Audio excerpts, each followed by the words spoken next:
Mesdames et messieurs, bienvenue sur Africa 24. En février 2018, Ouagadougou, la capitale du Burkina Faso, a été le point de convergence des hommes d'affaires du continent, mais aussi d'ailleurs. C'était à l'occasion de la 5e édition du Forum Africalia, dont les travaux ont été suivis de près par les autorités burkinabées. En emboîtant le pas du président du Faso, le ministre burkinabé du Commerce, Harouna Kaboré, était de ce rendez-vous où il s'est montré disponible pour les investisseurs présents à cette rencontre. Il en ressort tout de même très satisfait de cette organisation, mais n'oublie cependant pas de souligner l'apport de la Biennale à la vision économique globale du gouvernement. Quel bilan peut-on faire de cette 5e édition du Forum Africalia? Africalia, c'était un grand événement pour le Burkina Faso. C'est un grand rendez-vous tous les 2 ans, donc qui est à la 5e édition, donc ça fait une dizaine d'années que ça se passe bien. Et je pense aujourd'hui que l'un des éléments qu'il faut retenir, c'était d'abord les ambitions donc, du comité d'organisation qui a fixé la barre très haute en prévoyant d'avoir donc à peu près 6000 rendez-vous B2B.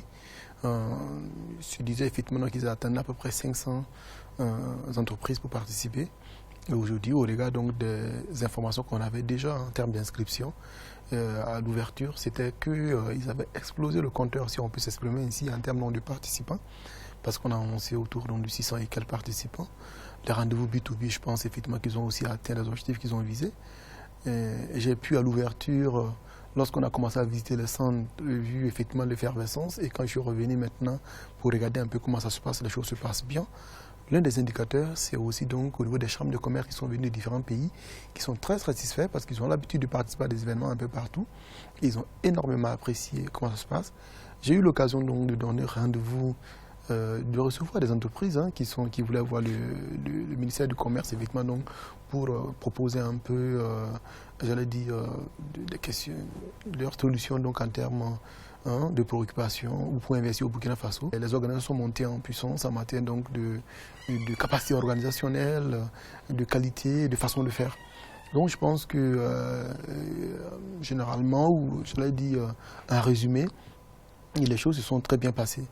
Est-ce que cet événement rentre dans la vision économique qui est engagée par le gouvernement du Burkina Faso? Il faut dire que, vous savez, les rendez-vous se font sur place à Ouagadougou 2000 ici, où les gens ont 30 minutes entre 2 rendez-vous, et les choses se déroulent jusqu'à 17h, 18h.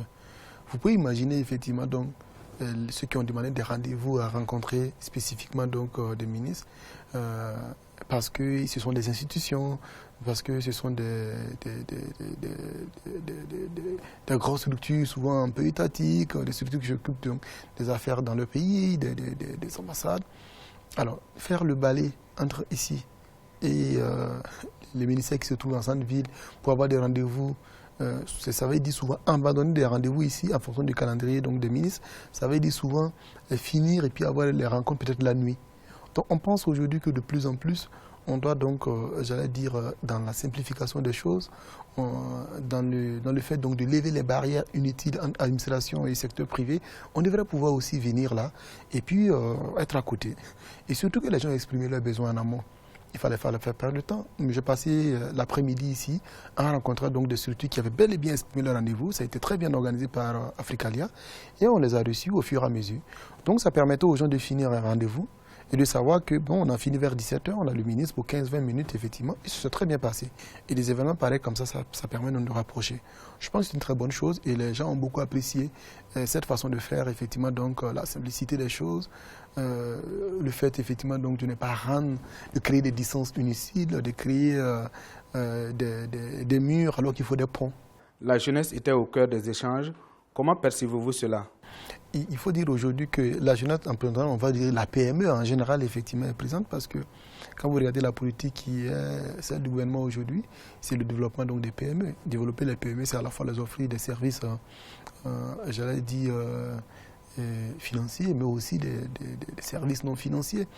Les partenariats qui permettent aujourd'hui que la PME, la jeune entreprenante, évidemment, donc, puisse discuter, c'est une bonne chose. Le fait aujourd'hui donc de permettre en tout cas aux PME de se développer, de rencontrer d'autres PME et de partager donc de la technologie, c'est une bonne chose. Parce que quand vous regardez la politique d'industrialisation de Burkina Faso est basée par exemple sur la transformation de nos produits agricoles, de nos matières premières, ne serait-ce qu'en produits semi-finis. Donc on pense aujourd'hui que la PME elle est innovante, il y a des startups, il y a pas mal de choses, il faut les offrir les opportunités. L'Agence pour la promotion des investissements ici a pu montrer les potentialités, les possibilités qui s'offrent.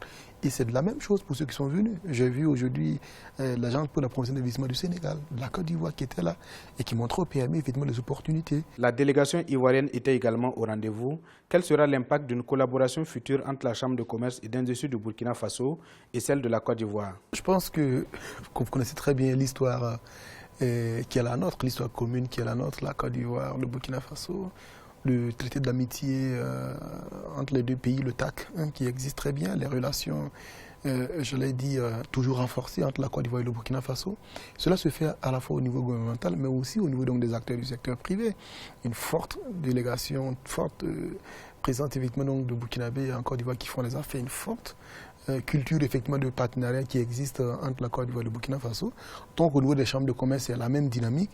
Et l'ambition effectivement donc, de Futuralia et d'Africalia a toujours été qu'on puisse donc à la fois faire l'événement ici, mais de penser effectivement donc à faire aussi un événement tournant. Et je pense que c'est un peu ça qui est en train de se dérouler en ce moment, où il y a une forte délégation ivoirienne qui était là avec la Chambre de commerce, qui ont démarré donc cet échange-là pour permettre de faire une édition Africalia en Côte d'Ivoire. Parce que vous pouvez imaginer des gens qui ont l'habitude par exemple de visiter la Côte d'Ivoire en termes d'événements, qui participent à Africalia en 2019, mais lorsque Africalia 2020, c'est beaucoup plus de publicité pour Africalia, c'est beaucoup plus d'opportunités. Et les gens viendront aussi à cette édition. Et c'est une émulation, on pourra en faire appeler au Sénégal et ailleurs. C'est ça aussi l'UEMOA, c'est ça la CEDEAO. Hein? Les grands ensembles contents de créer ensemble. Il faut aussi partager les expertises, les façons de faire.